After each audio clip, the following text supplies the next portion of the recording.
Assalamualaikum warahmatullahi wabarakatuh.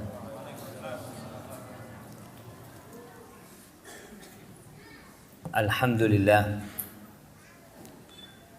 alladzi hadana lihada wa ma kunna linahtadiya laula an hadana Allah. Segala puji bagi Allah Jalla Jalaluh yang telah memberikan hidayahnya kepada kita. Yang kalau bukan karena kebaikan Allah kepada kita, nggak mungkin kita nih bisa mengenal Islam dan bisa istiqamah di atas agama Allah ini. Maka segala puji dan puja hanya milik Allah semata. Allahumma salli wa sallim wa zid wa barik wa an'im ala nabiyyina Muhammad ibn Abdullah wa ala alihi wa ashabihi ajma'in. Ya Allah, semoga salawatmu, semoga salam berkah dan nikmatmu senantiasa kau curahkan untuk hamba kekasihmu, untuk baginda Nabi kita Muhammad sallallahu alaihi wasallam, untuk keluarga beliau, untuk istri-istri beliau. Mungkin pertanyaan pertama buat ibu-ibu, jumlah istri Nabi itu ada 11. Mic-nya udah nyampe sana?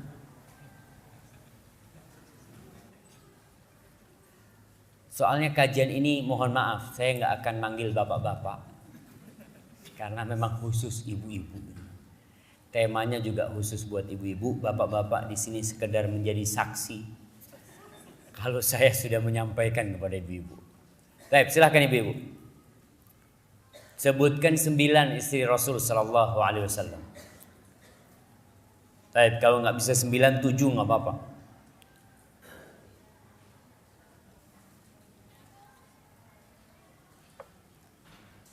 Ada yang mau jawab di sana? Assalamualaikum warahmatullahi wabarakatuh. Waalaikumsalam. Saya mencoba menjawabnya. Istri Rasulullah SAW, Khadijah, Zainab, Fatimah, Khadijah, Zainab, Aisyah, Ya. terus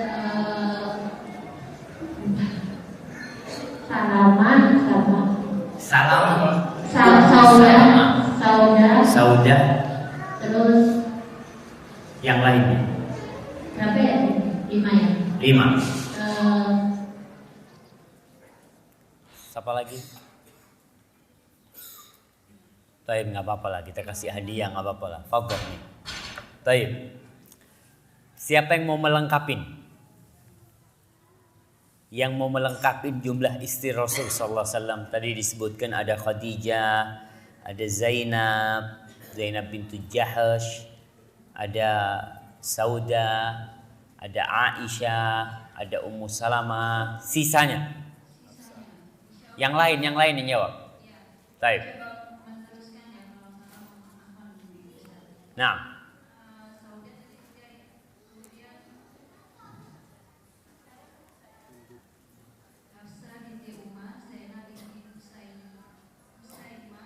Nah, Zainab binti Khuzaimah. Nah, Juwairiyah.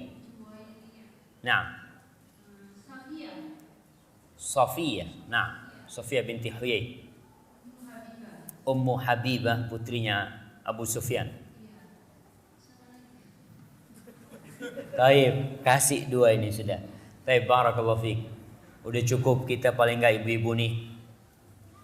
Ana mau kasih hadiah khusus buat yang namanya Zainab. Ada ibu-ibu yang namanya Zainab? Ada enggak? Istri Nabi itu 2 namanya Zainab.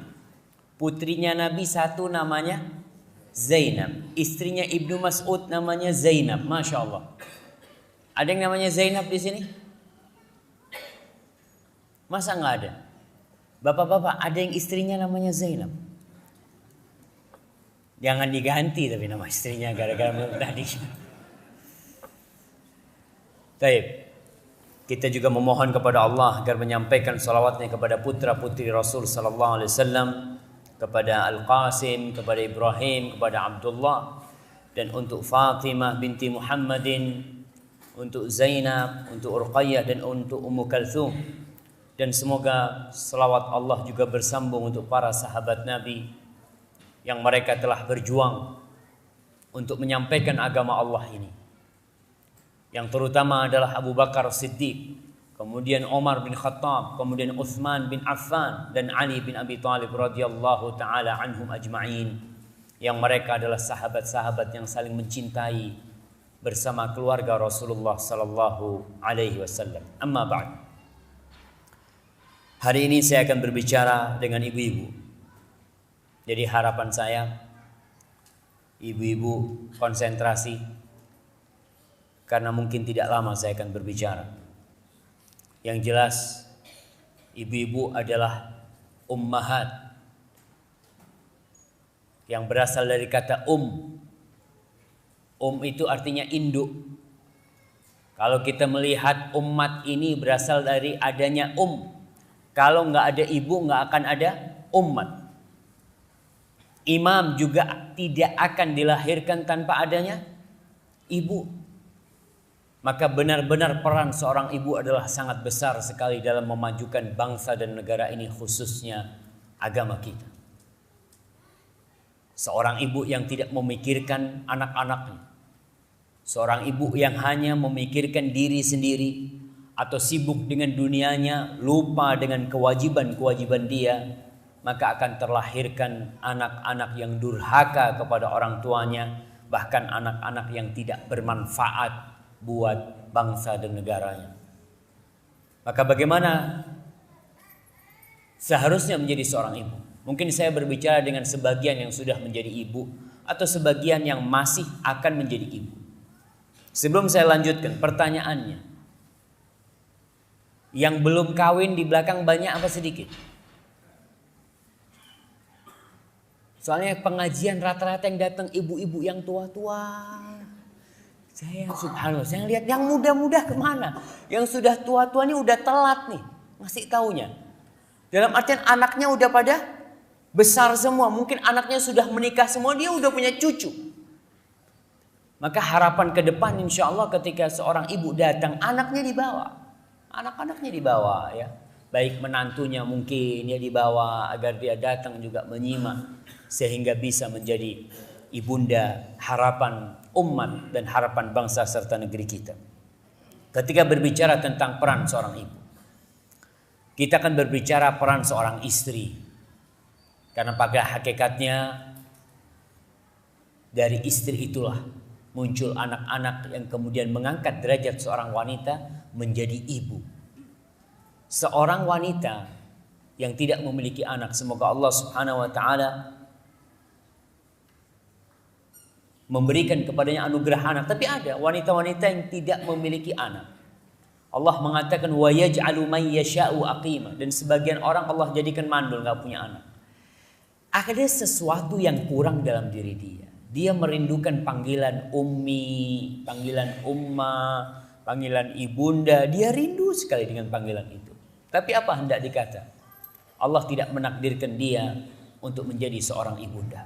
Tapi tetap dia memiliki peran yang besar menjadi seorang pendamping lelaki-lelaki yang mereka adalah pemimpin dari keluarga.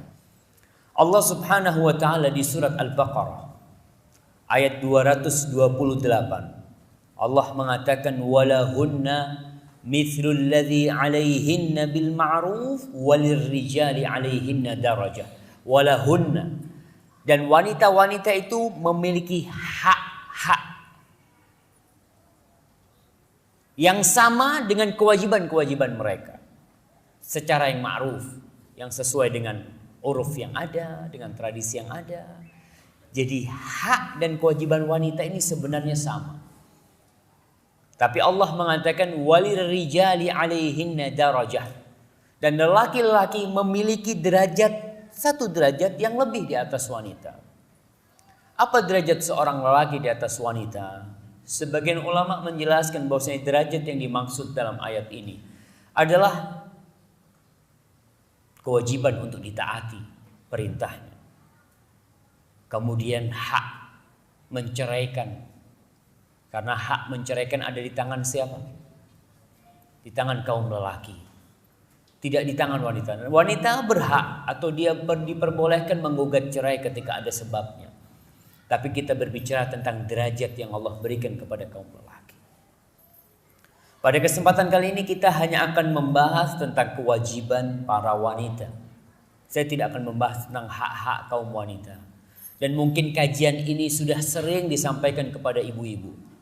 Bahkan saya beberapa kali ke Pamekasan di Madura itu. Setiap datang ke Pamekasan, mereka ngomong, "Ustaz, tolong jangan berbicara tentang kewajiban ibu-ibu kepada suaminya.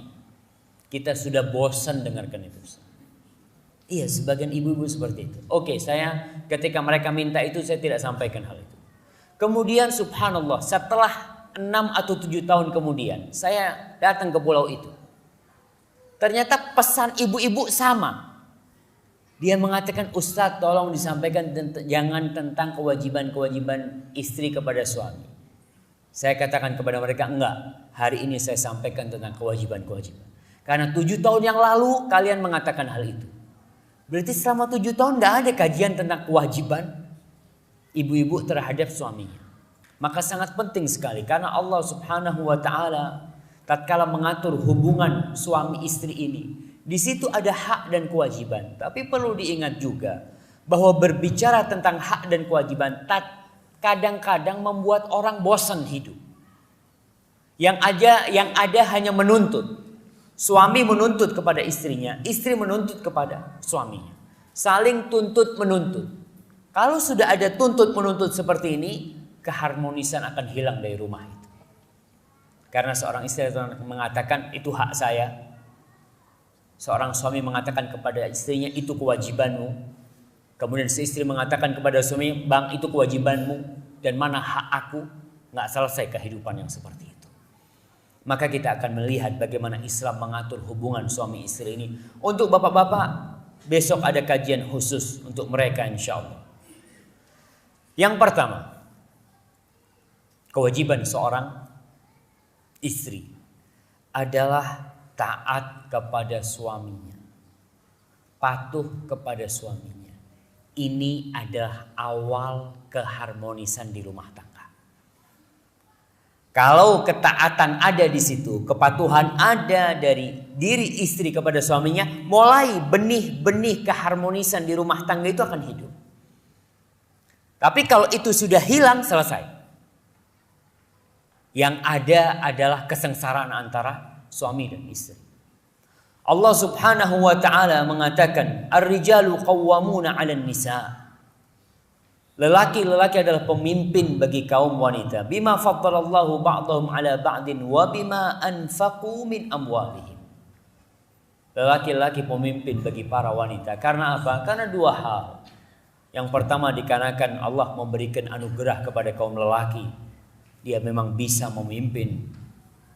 Kemudian yang kedua karena dia memberikan nafkah kepada istrinya.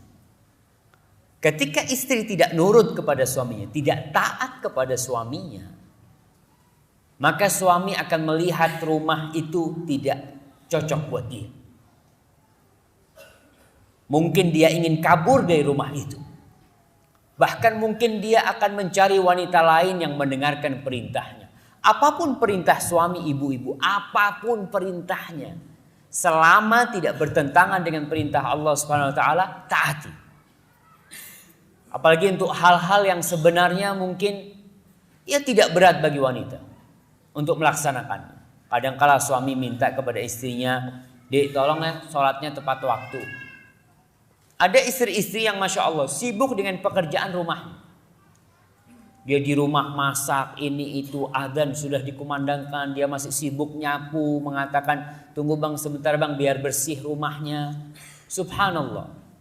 Tatkala seperti itu tidak ditaatin suaminya, akan melihat nih istriku nih bandel nih, nggak nurut sama dia. Padahal perintah suaminya sesuai dengan perintah Allah Subhanahu Wa Taala. Kecuali perintah suami ibu-ibu itu bertentangan dengan perintah Allah Subhanahu Wa Taala, selesai, tidak boleh ditaati. Ketika suami memerintahkan kepada istrinya, "Tolong dek, umpamanya naik genteng karena bocor," si suami pegangin tangga. Istrinya suruh naik ke genteng gitu kan. Wajib taat apa enggak? Enggak wajib. Karena itu bukan fitrah wanita untuk naik-naik ke genteng. Atau suami minta kepada istrinya, "Dik, tolong gantikan ban mobilnya kempes," gitu. Istrinya gantiin ban mobil. Enggak, itu termasuk yang tidak wajib ditaatin dalam hal seperti itu. Karena tidak sesuai dengan fitrah para wanita. Ma'asyiral muslimin rahimakumullah, Allah Subhanahu wa taala menjadikan ketaatan istri kepada suami termasuk taat kepada Allah. Jadi kalau istri taat kepada suami, jangan merasa rendah. Kadangkala ada, ya, kalau dilihat sebagian orang yang selalu berkoar-koar tentang persamaan gender. Lelaki dan wanita harus sama, nggak bisa. Mau disamakan tidak mungkin. Karena penciptaannya sudah berbeda. Secara fisik berbeda. Secara psikis juga berbeda. Semua merasakan hal itu. Jadi ketaatan istri kepada suami itu bukan pertanda dia lebih rendah dari suaminya, bukan. Allah Subhanahu wa taala mengatakan fasalihat qanitat. Orang-orang soleh, siapa sih wanita-wanita soleha itu? Qanitat. Para ulama tafsir menjelaskan yang dimaksud qanitat adalah ta'iat li azwajihin. Wanita-wanita yang taat kepada suami-suami mereka. Ini adalah wanita-wanita yang soleh. Ketaatan dia kepada suaminya adalah ketaatan kepada Allah Subhanahu wa taala. Apa yang akan didapat oleh seorang istri ketika dia nurut sama suaminya? Rasulullah sallallahu alaihi wasallam mengatakan, "Idza shallatil mar'atu khamsaha." Kalau perempuan itu sholat yang 5 waktu. Saya selalu mengingatkan sholat 5 waktu bagi wanita ini berat. Karena wanita ada liburnya. Ketika untuk memulai lagi sholat, subhanallah. Terkadang godaan-godaan setan datang kepada dia. Kalau wanita sholat yang 5 waktu. Wasamat syahraha. Dan dia puasa di bulan Ramadan. Dan ingat, puasa di bulan Ramadan bagi wanita pun berat.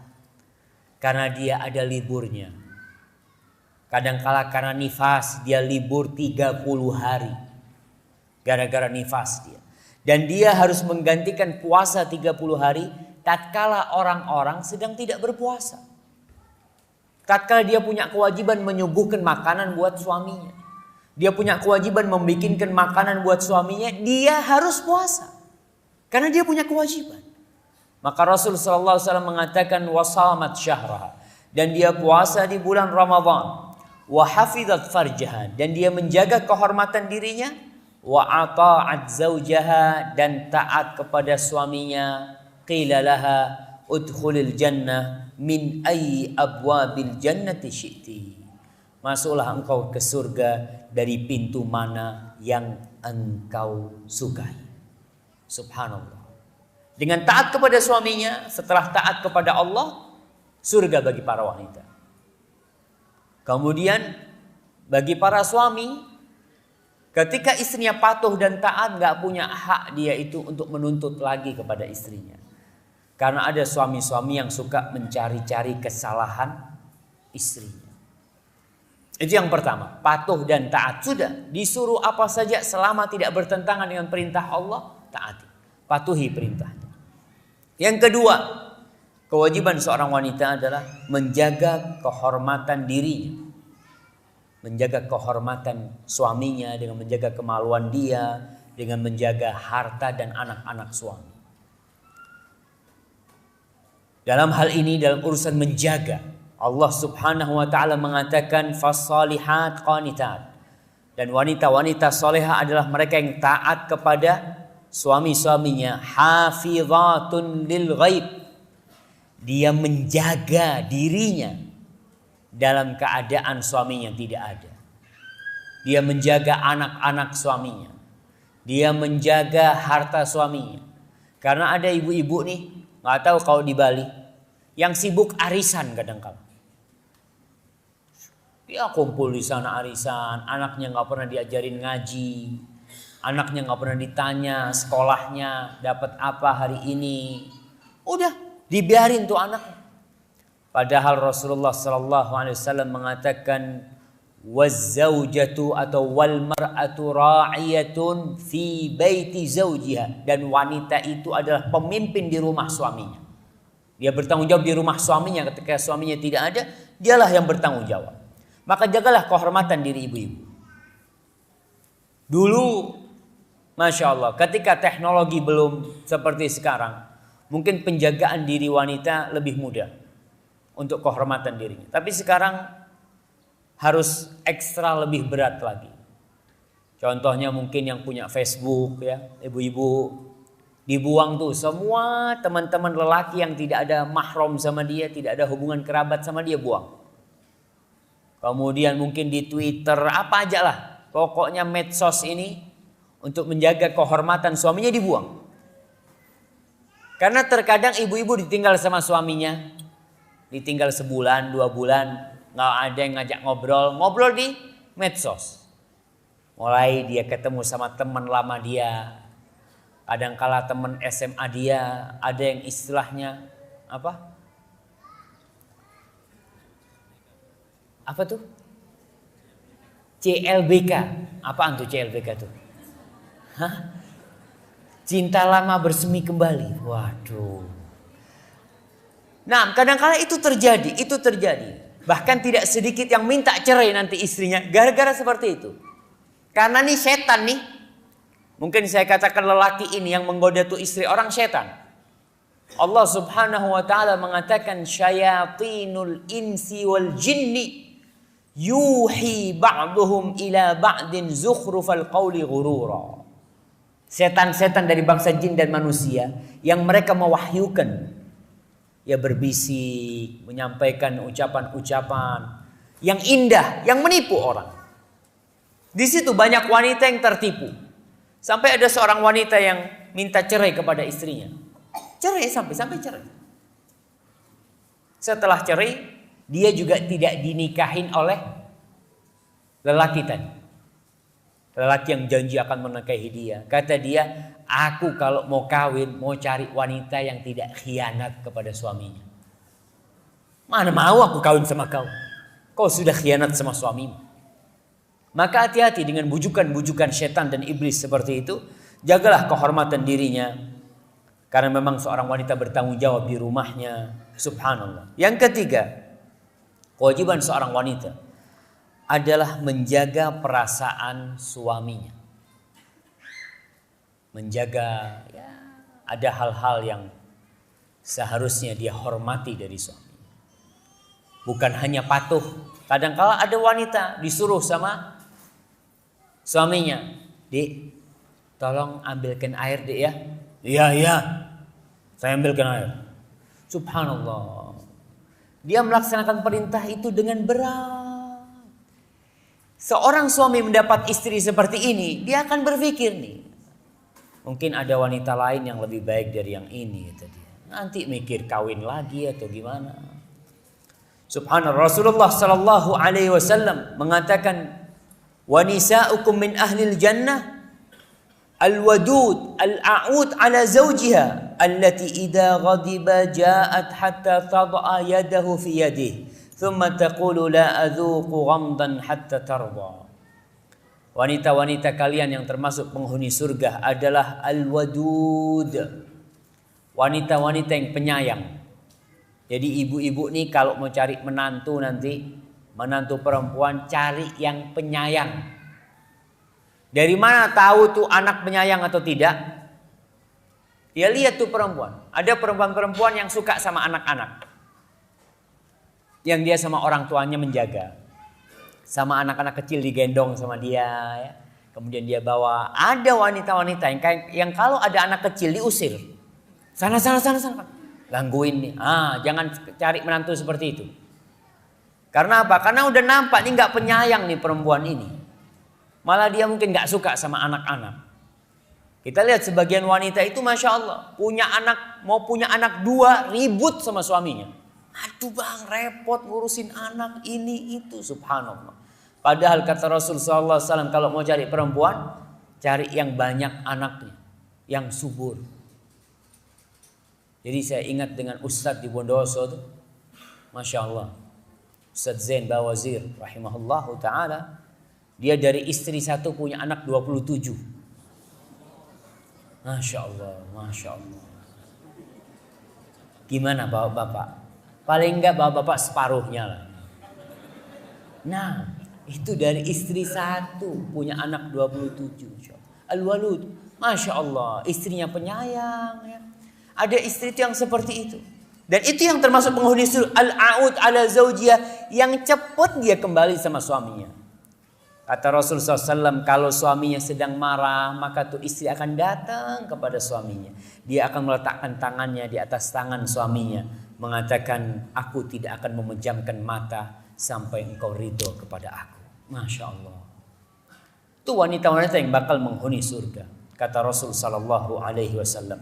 Dan Nabi SAW mengatakan ketika ditanya tentang khairun nisa au ayun nisa'i khair, manakah wanita yang paling baik wahai Rasul SAW? Kata beliau SAW, allati tasurruhu idza nazar. Wanita yang paling baik adalah wanita yang kalau dipandang menyenangkan hati. Subhanallah. Kalau berbicara wanita yang enak dipandang ini, para ulama menafsirkan dua penafsiran. Yang pertama karena dia cantik. Yang kedua karena dia pandai mempercantik dirinya. Beda nih antara cantik dengan yang pandai mempercantik dirinya. Ada wanita-wanita yang cantik tapi nggak enak dipandang. Kenapa nggak enak dipandang? Karena dia nggak pandai bersolek di rumah. Kadang-kala nih ibu-ibu ada sebagian subhanallah suaminya datang ya sedang goreng ayam. Suaminya datang dilihat dari jauh. Oh udah datang bang. Kayak mau digoreng aja tuh suaminya. Kata dia. Yang seperti ini nggak nyenengkan. Yang lihat istri, aduh istriku kayak gitu ya. Ada ibu-ibu yang sukanya kalau di rumah pakai daster. Subhanallah betul. Yang dibeli daster terus. Kadang-kala suami yang lihat ya Allah istriku kayak gini gitu. Ada istri-istri wanita-wanita yang tidak pandai menjaga tubuhnya. Yang dia kadang-kala melakukan, ya Ustaz, anak kan sudah laku. Sudah payu kalau bahasa Jawanya. Biasanya kalau sebelum ada yang melamar dia, dia masih olahraga ya, dia masih menjaga makannya itu dijaga. Sekarang setelah menikah, Masya Allah, kuliner terus kerja. Badannya Masya Allah, ada sampai seorang dokter tuh, ibu-ibu banyak yang punya sayap kata dia. Karena makan terus kerjanya. Suami ngelihat nggak suka yang kayak gitu. Apalagi godaan di luar nih ibu-ibu, hati-hati. Na'udzubillah di Bali sini subhanallah ya. Ngelihat wanita berkerudung mungkin jarang karena memang banyak orang-orang kafir di sini ya. Banyak orang-orang yang tidak beriman, pakaiannya seperti itu. Kalau masuk rumah, suami masuk rumah yang dilihat daster gitu kan. Ya Allah, kata dia kayak gini. Maka tolong cari yang kata Rasulullah SAW, allati tasurruhu idza nazar, yang menyenangkan suami. Maka di sini kita melihat seorang wanita itu boleh meminta kepada suaminya untuk tidak dikumpulkan dengan mertuanya. Itu hak wanita. Allah Subhanahu wa taala mengatakan askinuhunna min haitsu sakantum min wujdikum wala tudarruhun. Tempatkan istri-istri kalian ya sesuai dengan kemampuan kalian. Di rumah, di tempat tinggal sesuai dengan kemampuan kalian. Wala tudarruhunna, dan jangan membahayakan para wanita.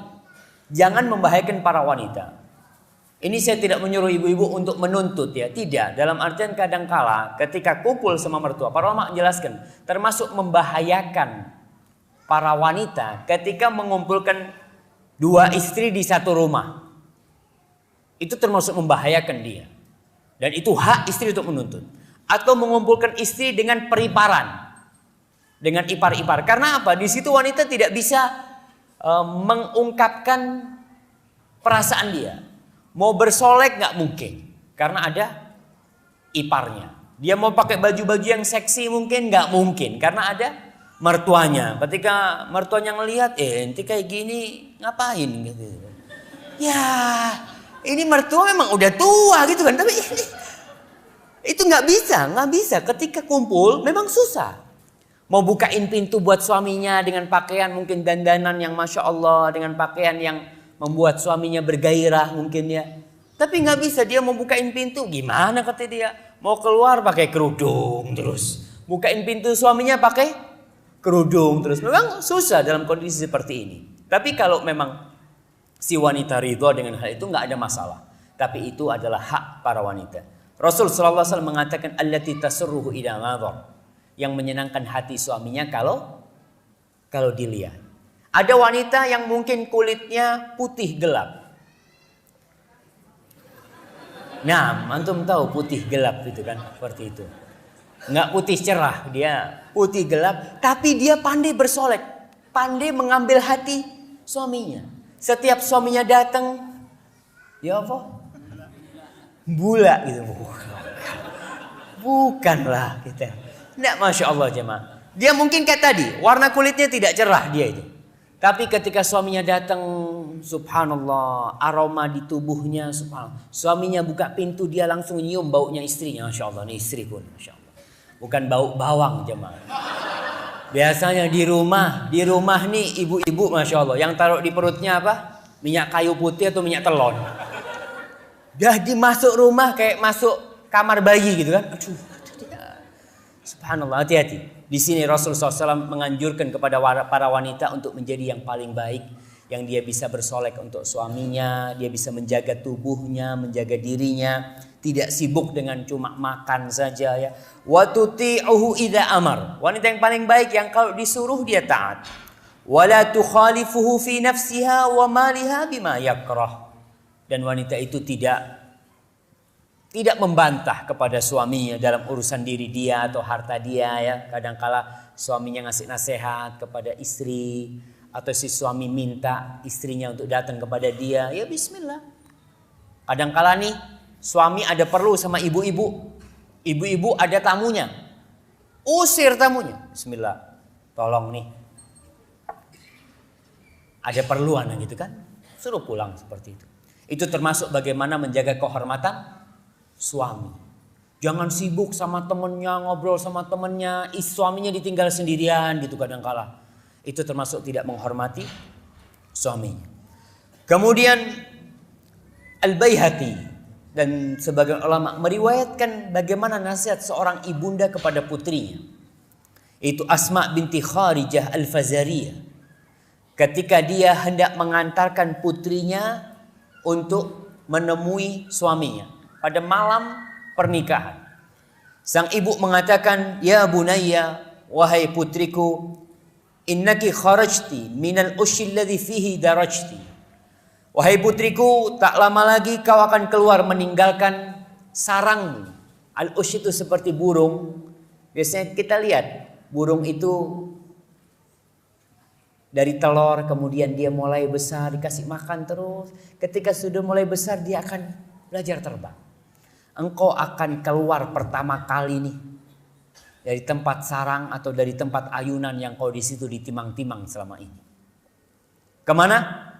Fasirti ila firashin lam ta'rifih. Kau akan menuju, akan berpindah ke atas ranjang yang engkau tidak mengenalnya. Nggak kenal. Suaminya kayak apa dia taunya cuma dari luar. Maka hati-hati ibu-ibu ketika menikah. Jangan sembarangan menikahkan putrinya atau menerima lamaran seseorang. Banyak lelaki-lelaki yang datang ibu-ibu terima gara-gara kecantikannya. Gara-gara kegantengan suaminya. Wah, Masya Allah ganteng banget orangnya, diterima. Dapat 2-3 tahun minta cerai. Kadangkala dapat setengah tahun minta cerai. Kenapa kok diterima waktu itu? Kenapa kok mau? Karena hanya melihat kepada luarnya saja. Hati-hati.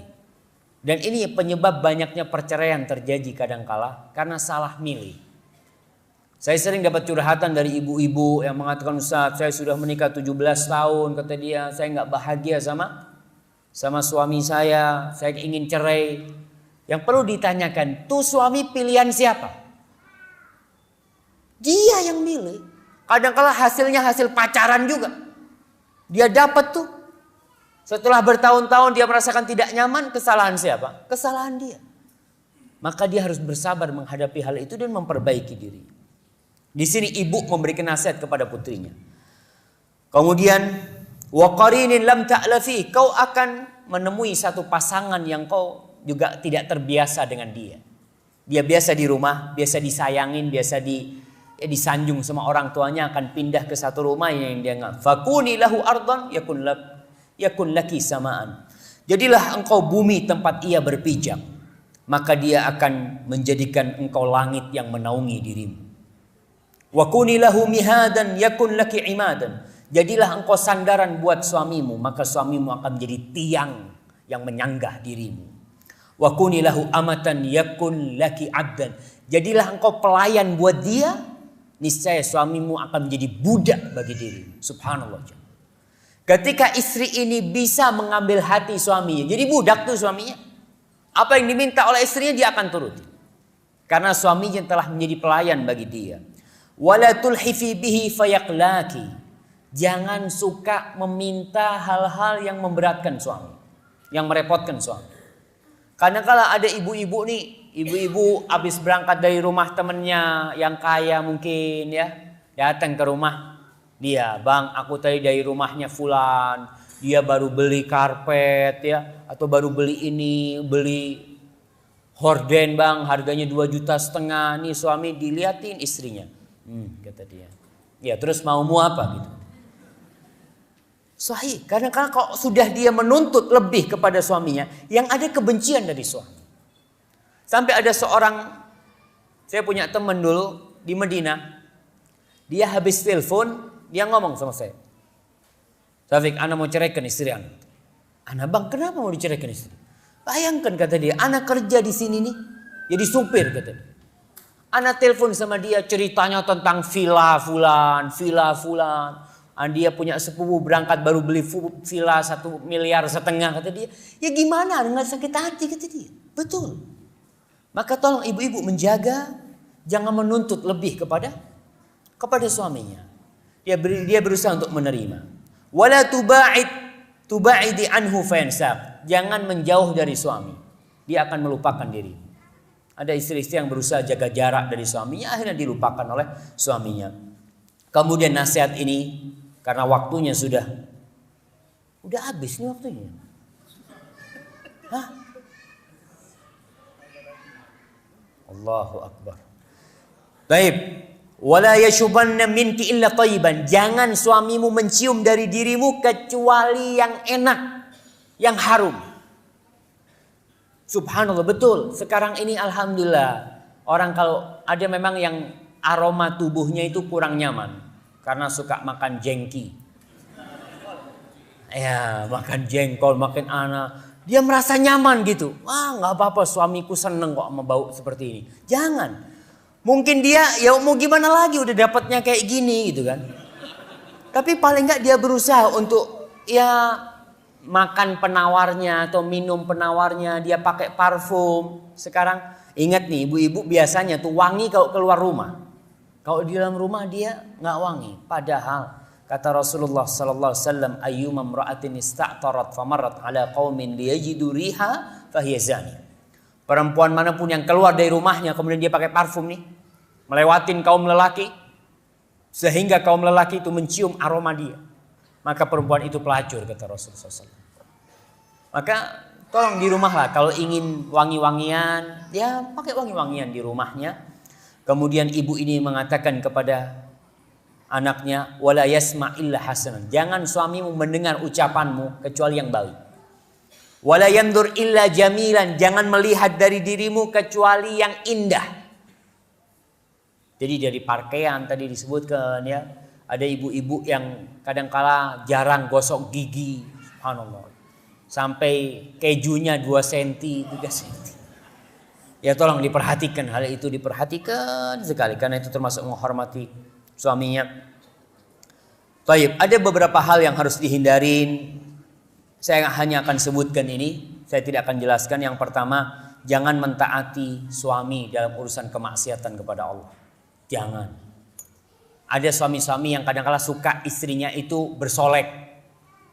Kau jangan pakai kerudung kau, buka rambutmu. Aku suka bertemu dengan teman-temanku itu, dia tahu istriku cantik, ngomong seperti itu. Subhanallah. Jangan ditaati dalam seperti itu. Yang kedua, jangan menyakiti suami. Baik dengan ucapan atau dengan perbuatan ya. Kemudian yang ketiga, jangan mengingkari kebaikan suami. Itulah judul tadi yang disebutkan. Rasul sallallahu alaihi wasallam mengatakan, uritun nar, ditampakkan kepada aku neraka, fa idza aktsaru ahlihan nisa, kebanyakan penghuni neraka itu wanita. Ketika saya sampaikan hadis ini, ada seorang wanita yang protes. Ustaz, gimana Ustaz? Bukan suami-suami ini yang biasa selingkuh atau apa? Dia yang seharusnya banyak menghuni neraka, kata dia. Saya mengatakan, tuh suami ibu selingkuh sama wanita apa sama lelaki? Ya sama wanita juga kan ya. Di satu sisi memang subhanallah jamaah. Rasul sallallahu alaihi wasallam mengatakan kebanyakan penghuni neraka itu wanita. Kenapa? Yakfurna. Karena mereka kufur. Ditanya oleh para sahabat, ayakfurnal ashir, ayakfurna billah, apakah mereka kufur kepada Allah Subhanahu wa taala? Wanita-wanita itu kufur kepada Allah? Tidak, kata Rasulullah SAW. Yakfurnal ashir wa yakfurnal ihsan. Wanita-wanita itu kufur kepada suaminya, kufur kepada kebaikan suaminya. Subhanallah. Kebanyakan perceraian itu gara-gara faktor ekonomi. Nggak tahu di Bali. Tapi kalau di Jember disebutkan, itu kebanyakan gara-gara suaminya kurang mampu. Istri menuntut lebih. Maka kita lihat kebanyakan yang jadi TKW itu lelaki apa perempuan? Ya pastilah TKW itu tenaga kerja wanita. Nggak mungkin laki jadi TKW. Nah, kebanyakan TKW ya memang perempuan. Kalau dipikirkan rata-rata mereka sudah punya suami. Punya suami. Tapi karena dia ingin lebih. Berangkat ke Malaysia, berangkat ke Saudi, berangkat ke Korea, ditinggalkan tuh suaminya, nggak diurusin. Karena dia merasanya, ya Ustaz, suamiku cuma bisa ngasih makan sama aku. Dia nggak bisa bikinin rumah, nggak bisa beliin mobil, subhanallah. Dan ketika dia meninggalkan suaminya, na'udzubillah min dzalik, banyak kemungkaran-kemungkaran yang terjadi di luar sana. Tidak sedikit wanita-wanita yang sudah bersuami hamil di sana, kawin lagi di sana. Na'udzubillah min dzalik. Gara-gara tadi kufur kepada kebaikan suami. Kalau ibu-ibu membayangkan ya kebaikan suami ibu-ibu nih. Yang kata Rasulullah SAW, kalau aku menyuruh seseorang untuk sujud, aku suruh wanita sujud kepada suaminya. Hadis itu sahih. Kalau dilihat nih suami ibu, bagaimana tatkala dia sudah besar, dia itu memilih ibu, memilih istri ini. Dia hidup dengan dia, tidur sama dia, makan sama dia. Dia tinggalkan bapak sama ibunya. Ditinggalkan bapak sama ibu. Kadang-kadang seorang ibu itu ketika anaknya sukses, kepingin anaknya itu bersama dia. Tapi rela tuh ibunya. Sudah kau bawa tuh. Kadang-kadang si anak ngomong, Bu, istriku kepingin rumah sendiri. Iya, fadhal. Keridhaan mertua kepada perempuan itu harus disyukuri. Bagaimana dia yang seharusnya bersama orang tuanya sekarang bersama? Bismillah.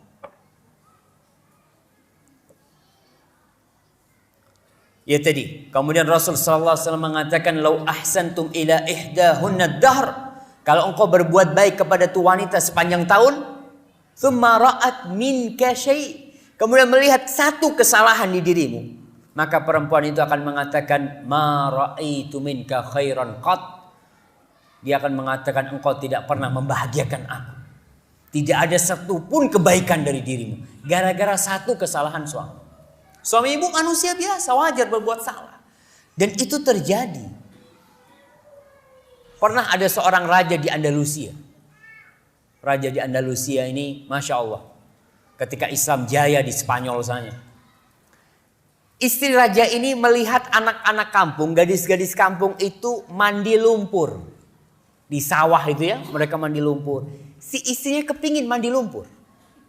Gimana jemaah? Masa istrinya raja mandi lumpur? Sudah, aku bikinkan lumpur. Dibikinkan lumpur dari coklat, dari misik, dari minyak wangi. Dibikinkan tuh lumpur. Dia mandi itu istrinya di lumpur itu dengan aroma yang tetap indah buat dirinya. Selesai. Setelah beberapa tahun kerajaan itu hilang. Kerajaan itu hilang. Nih suami istri yang awalnya raja jadi gembel. Subhanallah, begitu jahatnya yang namanya politik. Kemudian satu hari si istrinya ini mengatakan kepada suaminya, karena suaminya nyakitin istrinya, mengatakan, "Ma ra'aitu minka khairan qat."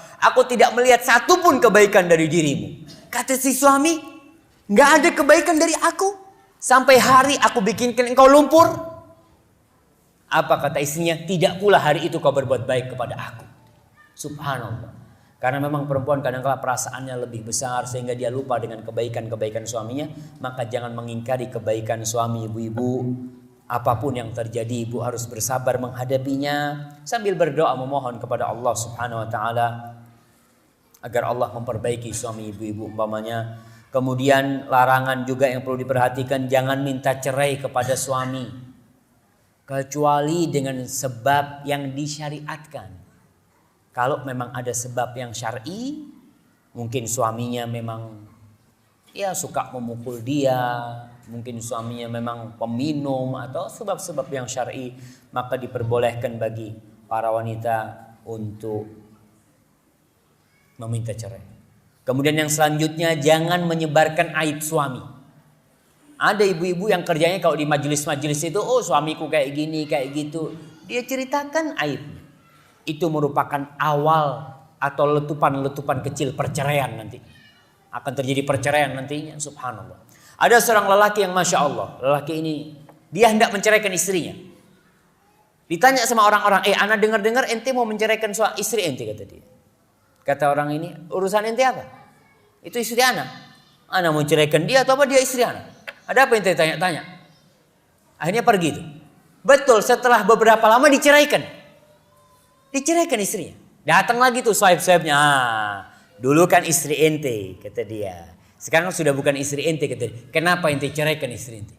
Ada apa yang ente lihat dari istrimu, kata dia. Apa kata dia? Tuh istrinya orang sudah sekarang, kata dia. Ada apa ngomongin istrinya orang, kata dia. Subhanallah. Betul, kita diharapkan untuk menutupi aib pasangan hidup kita. Ya udahlah, kalau memang harus terjadi perceraian atau apa, jangan membongkar aib satu sama lainnya. Rasulullah SAW mengatakan, "Man satara musliman satarahullah." Barang siapa yang menutup aib saudaranya, maka Allah akan menutup aib dia. Hadza wallahu a'lam bissawab. Mungkin itu yang bisa kita kaji pada kesempatan kali ini. Kita masuk ke sesi interaktif. Mungkin ibu-ibu di sana ada mic, silahkan. Kalau ada yang ingin disampaikan, tafadhali. Barakallahu fikum. Untuk pertanyaan pertama akan dapat hadiah. Masya Allah. Ana mau kasih hadiah buat penanya pertama. Boleh nggak? Kalau nggak boleh nggak apa-apa nih kita. Soal vouchernya udah Ana pegang. Fadhol ya. Buat penanya pertama.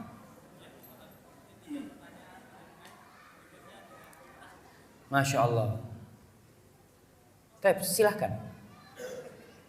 Ana fadhol yang gimana ini jadi? Ibu-ibu udah pegang mic belum?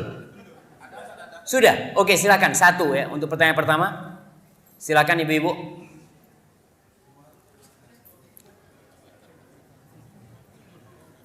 Jadi bapak-bapak nggak boleh tanya ya. Bapak-bapak nggak boleh tanya. Besok bapak-bapak. Nih buat ibu-ibu nih.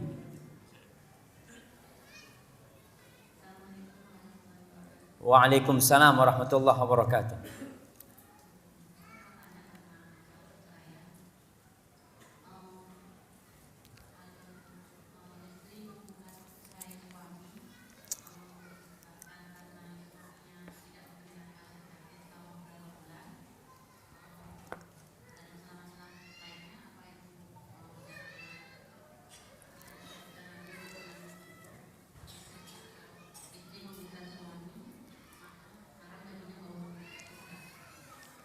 Nah, waalaikumsalam warahmatullahi wabarakatuh. Iya, ini pertanyaan pertama dapat hadiah, insyaallah. Berkaitan dengan bagaimana istri yang menggugat cerai suaminya disebabkan suaminya tidak memberikan nafkah lahir batin beberapa bulan. Gitu pertanyaannya, Ibu. Ya kalau dilihat memang sebab yang disebutkan oleh para ulama tentang diperbolehkannya seorang wanita menggugat cerai itu dua sebab. Yang dua sebab ini bermuncul atau berujung dengan satu sebab sebenarnya. Tidak bisa menegakkan hukum Allah di rumah itu. Si istri karena melihat suaminya mungkin dari faktor fisik yang dia tidak kuat dengan suaminya. Ada suami-suami mungkin yang memang si istrinya, Ustaz, ana nggak suka sama suami ana, Ustaz.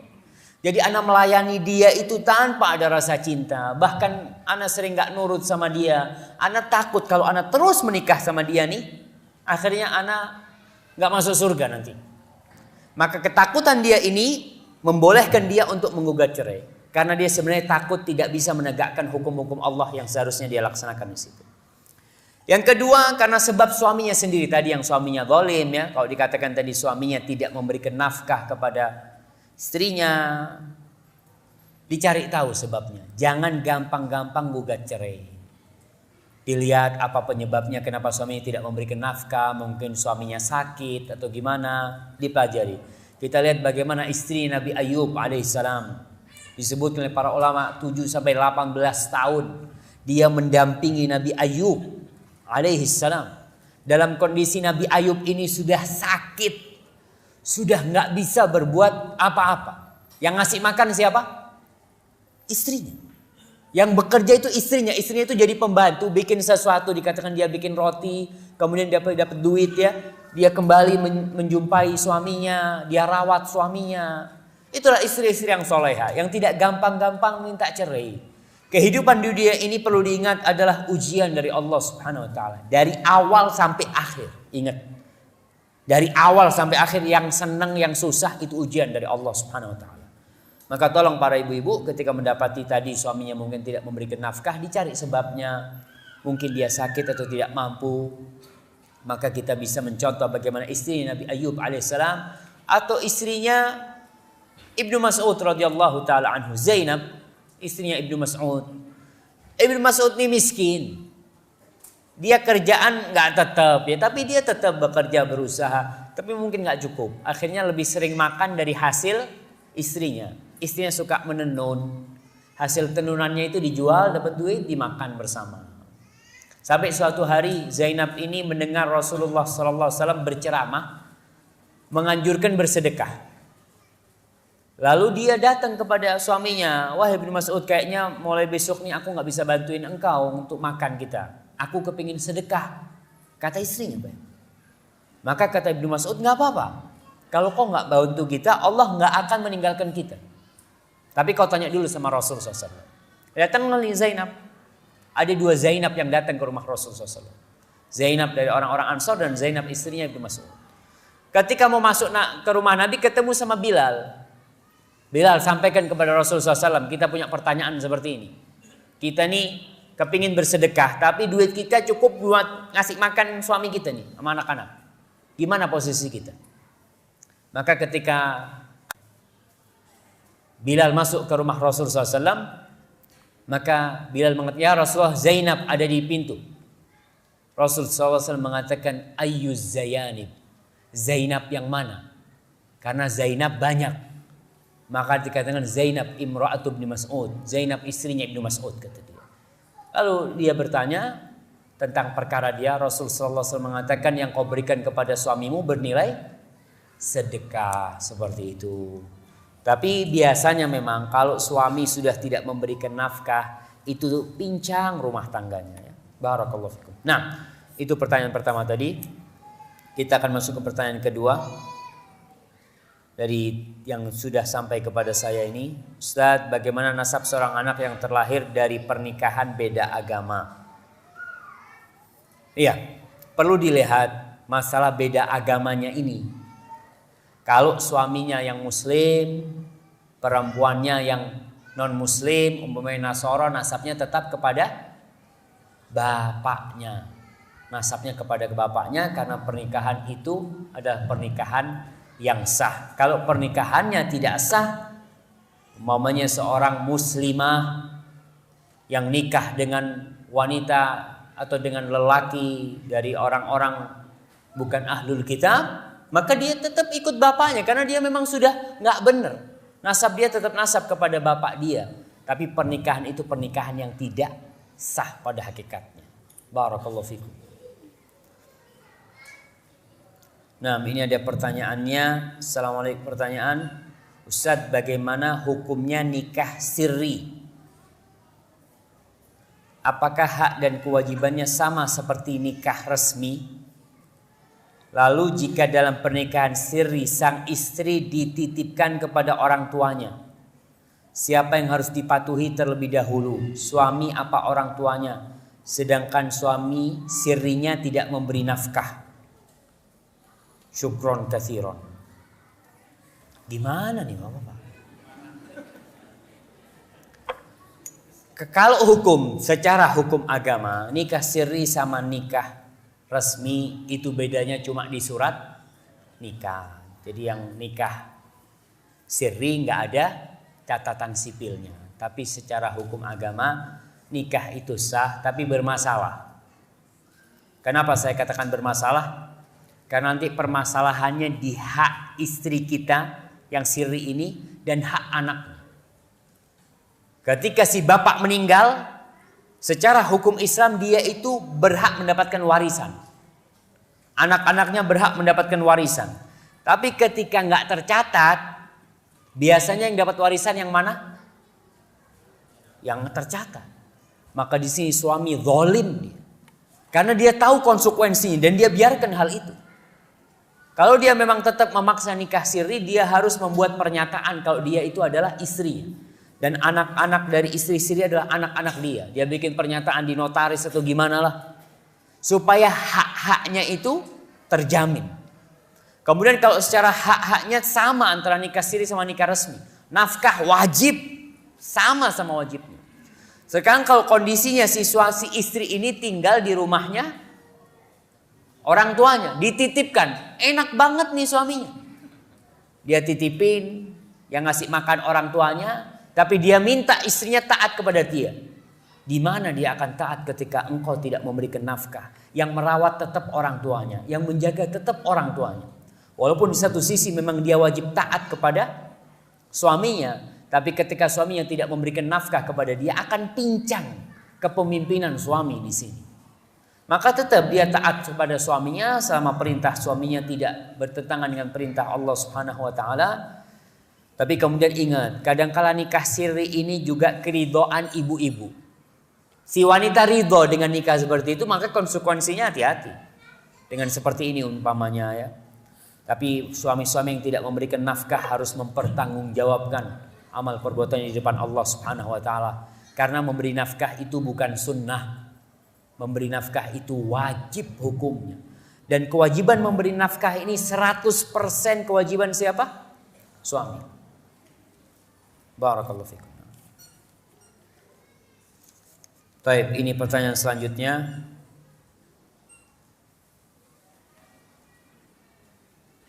Nah, bagaimana cara menggabungkan penjelasan Imam Nawawi bolehnya untuk berziarah kubur di kuburan orang kafir dan anjuran untuk kita mempercepat langkah bila melewati kuburan orang kafir?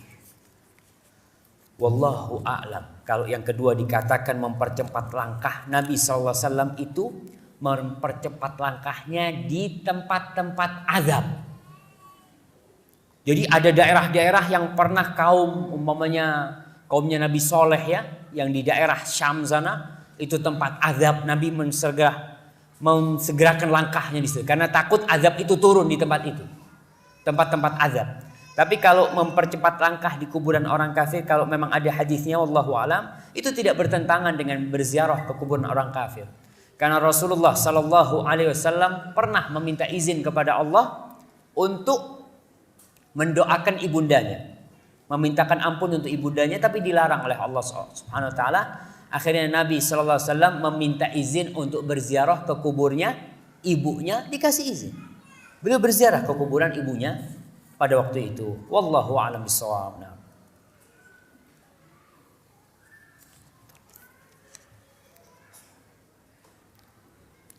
Ustaz, benarkah memasak bukan bagian dari kewajiban istri?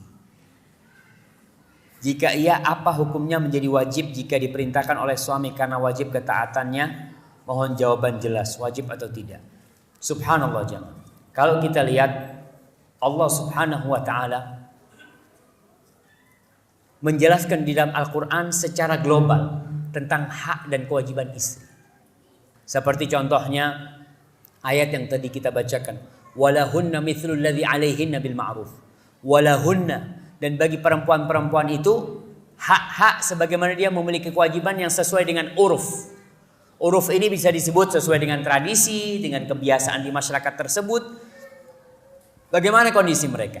Memang ada sebagian ulama di sebagian kitab fikih yang menjelaskan bahwasanya tidak termasuk kewajiban istri, yaitu memasakkan untuk suaminya, mencuci pakaian suaminya, membersihkan rumah suaminya. Terus kewajibannya istri apa? Cuma diranjang. Disebutkan seperti itu. Ya udah, itu kewajibannya. Ini adalah pendapat yang sangat lemah sekali, karena bertentangan dengan praktek Rasulullah SAW dan para sahabat. Putri Nabi Fatimah binti Muhammadin sallallahu alaihi wasallam, Fatimah binti Muhammad, dia pernah datang ke rumah Rasul SAW mengadu kepada Nabi karena tangannya kasar. Dia harus menumbuk gandum sendiri ya. Menumbuk gandum di sana bukan seperti ini, tapi modelnya dua batu yang disusun kemudian diputar. Kita ada lubang kecil ya. Kemudian seperti itulah menumbuk gandumnya. Tangannya kasar. Dia datang ke rumah Rasul SAW minta pembantu yang bisa membantu dia. Karena Ali bin Abi Thalib miskin, gak punya apa-apa. Maka Fatimah datang ke rumah Nabi kita alaihissalam. Di situ dia tidak menjumpai Rasulullah SAW, tapi menjumpai siapa? Menjumpai Aisyah radhiyallahu taala anha. Maka Aisyah mengatakan, nanti kalau ayahmu datang aku sampaikan. Malam hari Nabi datang, disampaikan putrimu tadi datang. Datang kepada rumah Rasul SAW, datang ke rumahnya Fatimah radhiyallahu taala anha. Fatimah rumahnya sama Nabi ini nempel, nih, tapi tidak satu rumah. Maka kalau kita lihat memang anjuran beda rumah sama orang tua itu untuk menghindari yang namanya ya gesekan-gesekan yang tidak diinginkan. Rasul datang ke rumahnya Fatimah. Fatimah sama Ali sedang tidur. Rasul masuk ke rumahnya, mau bangun nih Ali sama Fatimah. Nabi SAW mengatakan ala rislikuma, kalian tetap. Rasul duduk di tengah mereka. Sallallahu alaihi wasallam. Bagaimana kita lihat nih, Rasul bersama menantunya Ali bin Abi Thalib. Rasul menceritakan kepada keduanya, ala adullukuma mimma huwa khairun minal khadim. Mau nggak aku kasih tahu kalian satu amalan yang lebih baik daripada pembantu? Apa amalannya? Baca subhanallah 33 kali, alhamdulillah 33 kali, Allahu akbar 34 kali. Itu lebih baik daripada pembantu, bukan sama. Di sini kita lihat Nabi tidak mengatakan kepada Fatimah, wahai Fatimah, itu bukan kewajibanmu untuk masak buat Ali. Enggak. Ini putrinya sendiri nih. Kalau memang itu bukan kewajiban, Nabi akan mengatakan, sudah kau nggak usah masak, biar Ali yang masak. Masa mana mungkin suami suruh masak cuma. Rasulullah SAW tidak mengatakan hal itu. Juga kita lihat Aisyah radhiyallahu taala anha, dia yang masak buat Rasul sallallahu alaihi wasallam. Tapi Rasulullah SAW, para suami memiliki kewajiban membantu istrinya. Tapi tetap kalau dikatakan di sini tidak wajib, itu pendapat yang sangat lemah sekali. Asma binti Abu Bakar, dia itu pernah membantu suaminya mengumpulkan makanan buat ternaknya. Ketemu Nabi di jalan sallallahu alaihi wasallam. Nabi tidak mengatakan kepada Asma, Asma itu bukan kewajibanmu Asma, biar Zubair yang melakukan sendiri. Tidak. Berarti Nabi di sini membiarkan hal itu, dan itu termasuk sunnah takririyah, yang hal itu adalah satu hal yang memang menjadi lazim buat istri untuk membantu suaminya, melayani suaminya, bukan hanya urusan di atas ranjang. Barakallahu fikum. Nah, apakah berdosa bagi seorang istri yang membuat tidak nyaman hidung suaminya karena jarang mandi istrinya? Bismillah.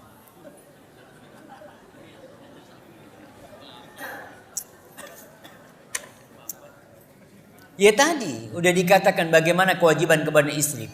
Ketika dia tidak menghormati suaminya, ada istri-istri yang nggak mandi, tapi ada kondisi-kondisi tertentu istri nggak mandi.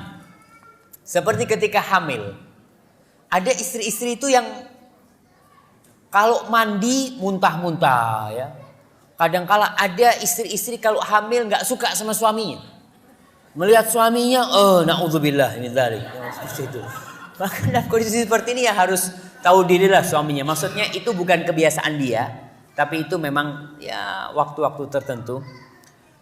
Jadi kalau tadi dia membuat suaminya tidak nyaman, ya dia berdosa. Dia berdosa dalam kondisi seperti ini. Karena tujuan suami istrinya adalah membangun rumah tangga yang di atas sakinah. Gimana kalau suaminya tidak betah? Ibu-ibu, ada suami-suami itu yang malas pulang ke rumah memang.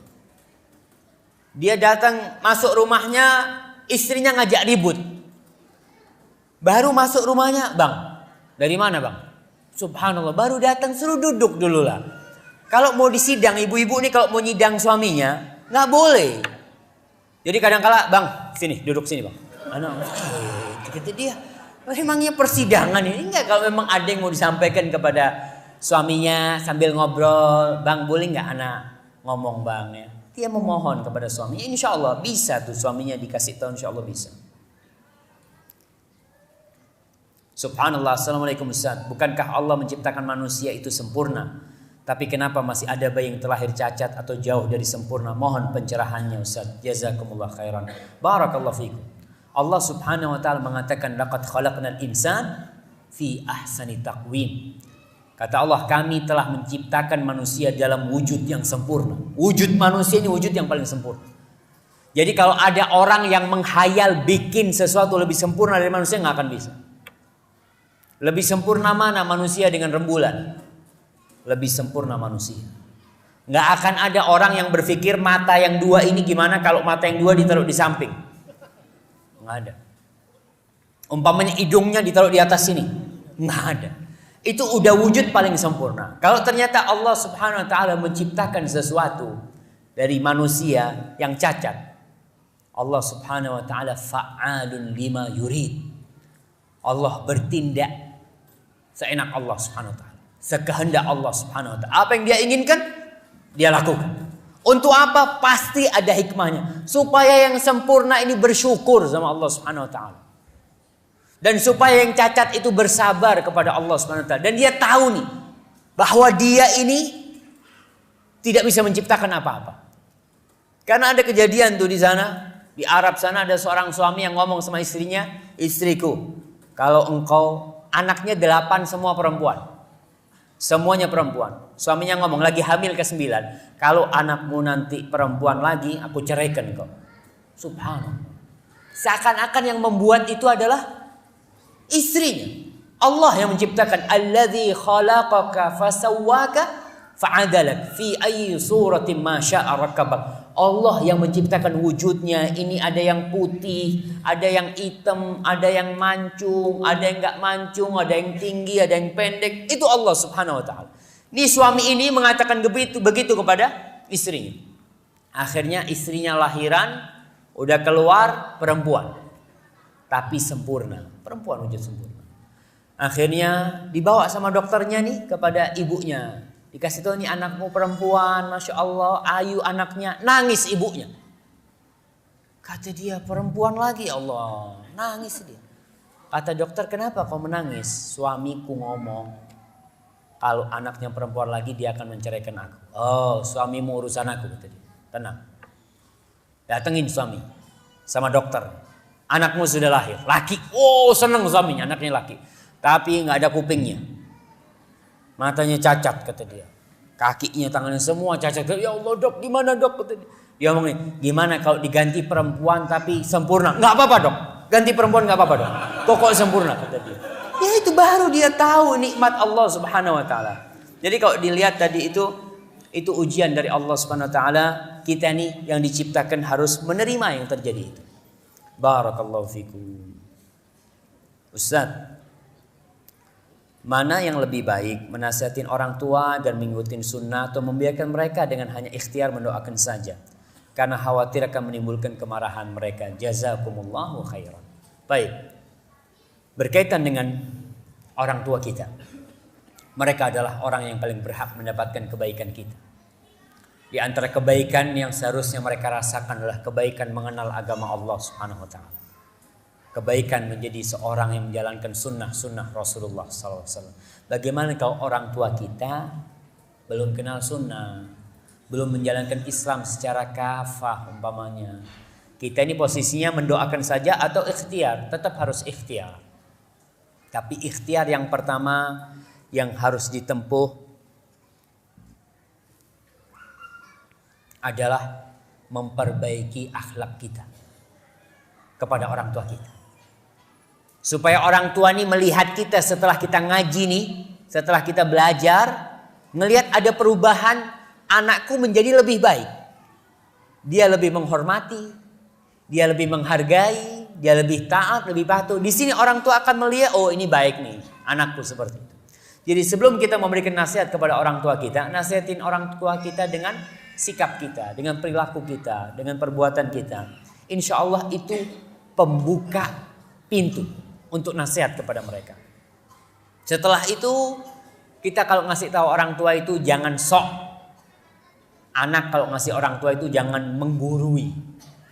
Tapi ngomong sama orang tua, Pak nggak tahu Pak, saya ini kok baca hadis Pak ya kayak gini hadisnya Pak. Bener nggak kira-kira hadisnya?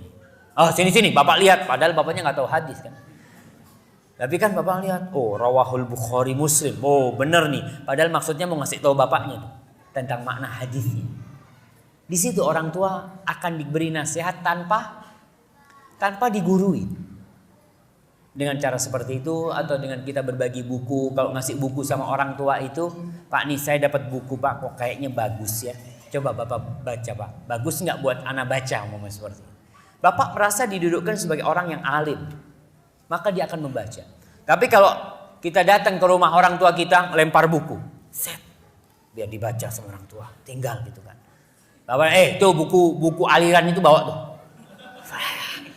Udah tahu tuh bapaknya kadang-kala. Atau ngasih tahu, Pak nih Pak baca Pak, Bapak banyak kesalahan, tolong dibaca buku ini. Insyaallah. Benar. Tapi kalau kita ngomong sama Bapak, Pak nih Pak tolong Pak dibaca, kok anak takut tersesat anak baca buku ini Pak ya. Insya Allah dibaca sama bapaknya. Barakallahu fikum. Nah bismillah, ini ada pertanyaan. Bagaimana cara mengajarkan sex education kepada putra putri kita di bawah 10 tahun secara islami syar'i? Ana nggak tahu ini jemaah. Apakah contoh dari Nabi Muhammad SAW? Jadi memang permasalahan yang besar jemaah yang kita hadapi itu ya teknologi yang ada sekarang yang tidak bisa dibendung. Anak-anak itu melihat gambar-gambar yang tidak elok ya. Game-game itu kadang-kala perempuannya nggak pakai apa? Nggak pakai baju, ya nggak ada sih game pakai baju syar'i, nggak ada lihat. Memang bajunya memang na'udzubillah min dzalik. Maka sepertinya ana wallahu a'lam bishawab. Bagaimana Rasul sallallahu alaihi wasallam mengajarkan ana nggak tahu. Tapi biasanya yang diajarkan oleh Rasul sallallahu alaihi wasallam yang berkaitan dengan ibadah. Yang berkaitan dengan apa? Dengan wanita yang haid ya, bagaimana dia harus beribadah, bagaimana dia harus bersuci, tapi bukan sex education ini. Kalau dilihat kenapa Barat sekarang sibuk memikirkan sex education? Kenapa? Karena anak-anak umur 12 tahun udah pada nggak perawan. Mereka ingin ngasih tahu supaya aman. Supaya aman. Sekarang yang adanya propaganda pakai apa? Pakai kondom umpamanya. Apakah mereka memerangi yang namanya seks bebas? Bukan. Mereka ingin supaya seks bebas ini selamat. Tidak menyebabkan aib. Dan alhamdulillah ya Allah ya. Kita kalau membiarkan hal itu terjadi. Apalagi kalau yang namanya malam-malam apa? Valentine mungkin ya. Seperti itu malah ada pembagian kondom gratis, coklat berhadiah kondom. Na'udzubillahi min dzalik. Itu yang akhirnya kita berpikir bagaimana mengajarkan seks. Ya wallahu a'lam, mana enggak tahu. Wallahu a'lam bissawab.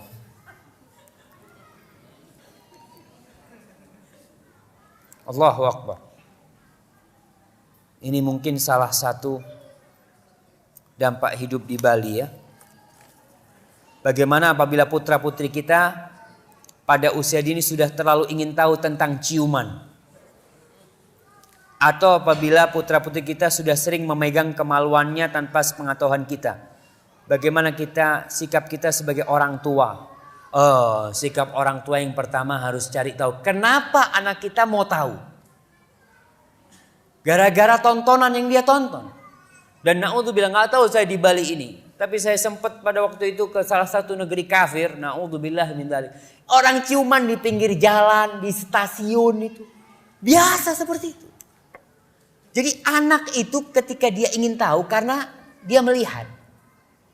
Maka kita yang harus jaga adalah bagaimana melindungi dia supaya dia tidak menonton yang seperti itu. Nah, ini bagaimana sikap kita sebagai orang tua dan apakah ada doa-doa khusus untuk putra-putri kita supaya terhindar dari pelecehan seksual dan terhindar dari keinginan seksual yang menggebu-gebu pada usia dini. Na'udzubillah min dzalik ya. Ini salah satu penyebabnya adalah tidak menjaga pandangan dan orang tua kadangkala sibuk membiarkan anaknya main game. Atau disetelkan TV daripada ngeributin orang tua. Nih kasih game nih, nanti main game sudah. Orang tuanya ngobrol sama teman-temannya supaya tidak diganggu oleh anak-anaknya. Maka di sini tugas orang tua memilihkan sekolah yang bagus buat anak-anaknya. Kadangkala jauh, nggak apa-apa jauh, tapi syar'i lebih selamat. Kadangkala sebagian orang tua mengatakan nanti saya kepingin anak saya jadi dokter, jadi apa. Lupa dia tuh. Bahwasanya anaknya bagaimana bisa menjadi penghuni surga. Dia hanya memikirkan dunia anaknya. Adapun doa-doa yang diajarkan, salah satunya doa yang Allah ajarkan di surat Al-Furqan. Allah mengatakan bahwasanya orang-orang hamba-hamba Allah yang beriman doanya apa?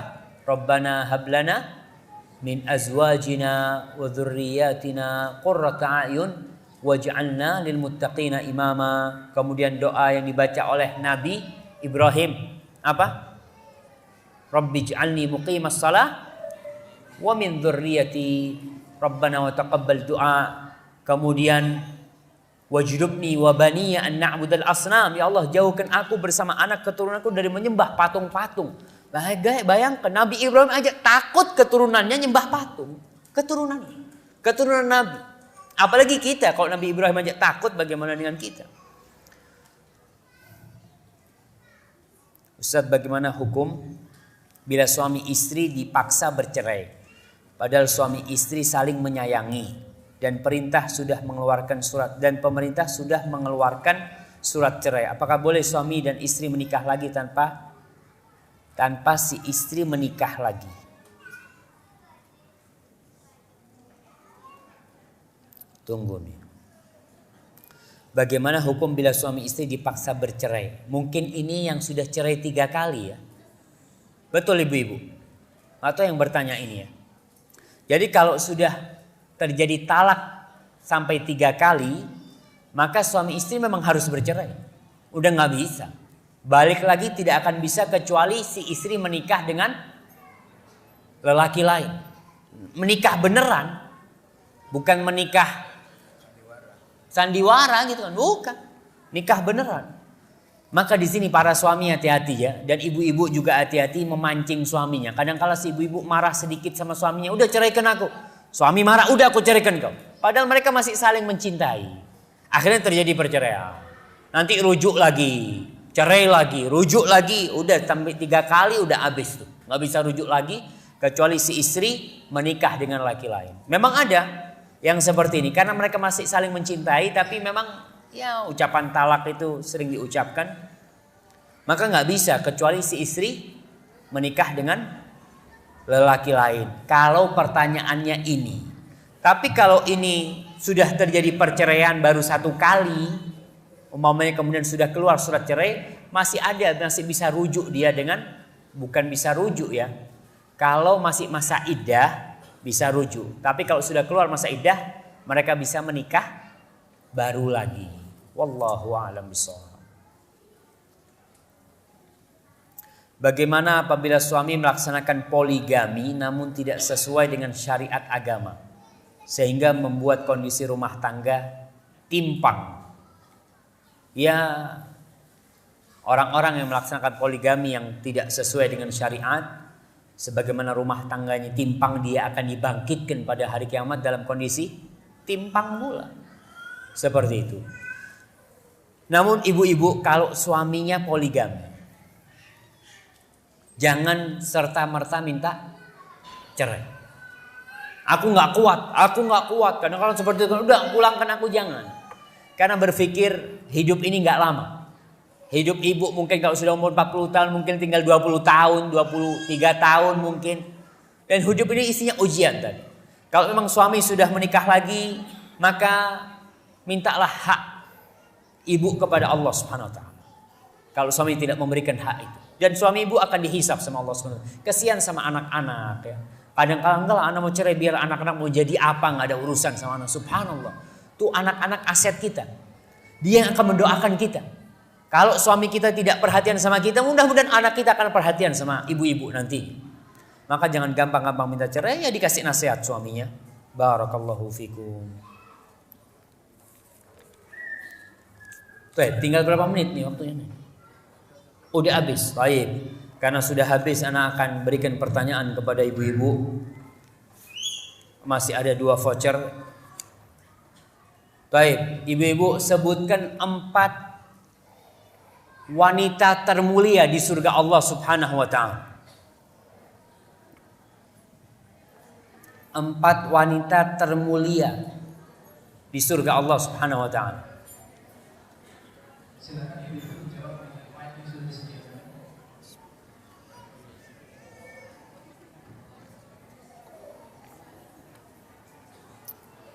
Saya ulangi lagi pertanyaannya saja. Sebutkan wanita termulia, 4 wanita termulia di dalam Islam. Di surga. Di surga. Sebutkan 4 wanita termulia di surga. Waalaikumsalam warahmatullahi wabarakatuh. Mungkin suaranya agak keras sedikit.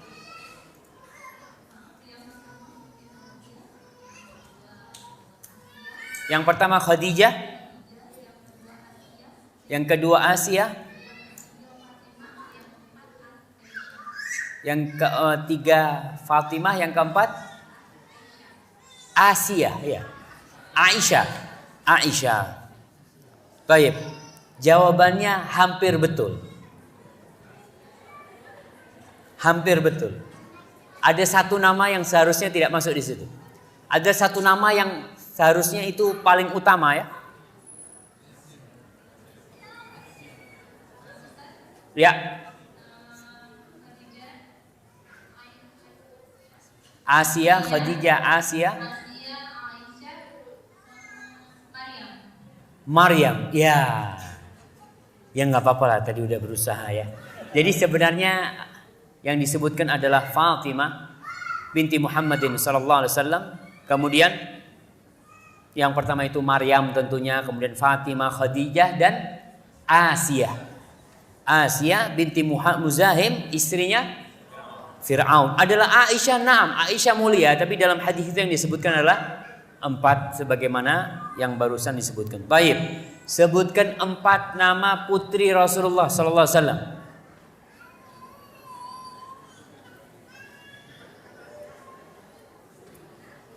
Silakan ibu-ibu. Waalaikumsalam warahmatullahi wabarakatuh. Zainab, Ummu Kulthum, Ruqayyah, Fatimah, Masya Allah. Barakallahu fiik ya. Benar jawabannya. Semoga pertemuan kita di tempat ini dirahmati oleh Allah Subhanahu wa taala, dan perpisahan kita dari tempat ini juga dilindungi oleh Allah Subhanahu wa taala. Wallahu a'lam bishawab. Apabila benar yang ana sampaikan itu dari Allah Subhanahu wa taala, kalau ada yang salah dan kurang berkenan itu dari diri saya sendiri, Allah dan Rasulnya terbebaskan dari kesalahan itu.